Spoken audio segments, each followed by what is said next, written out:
nakikiusap lang ako sa mga ulol na to. Kung sino yung gumagawa ng ganun. Pwede bang sabihin ko sa inyo na do not the people of the Philippines. Magkagulo tayo.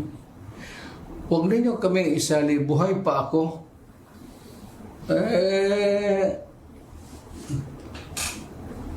Saka nandyan yung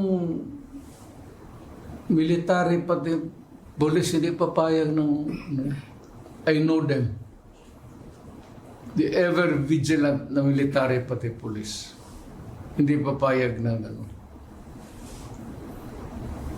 You better, kayong nasa bureaucracy, better stand up straight and be counted as a true Filipino. Otherwise, you are asking for your early demise. Alam mo, pag nagkudita ito, patayan lip and right yan, baka una kayo.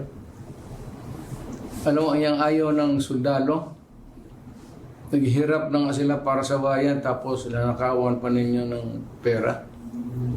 Hindi, ibigay na lang nyo sa mga sundalo sana yan. Bakit pa ninyo, not good. Not good.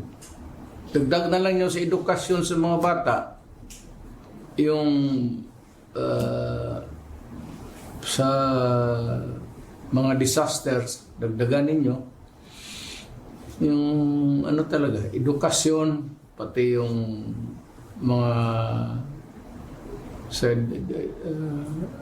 sa welfare department. Yun ang kailangan talaga ng ako, edukasyon.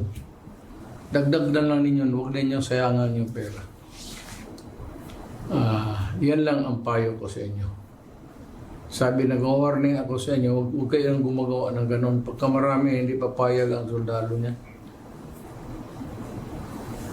Kiyariin kayo, sigurado ako niyan. Kilala ko ang sundalo.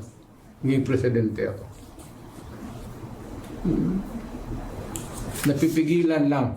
Pero pag if it goes haywire, bahala kayo. Basta ako nagbigay ng warning sa inyo.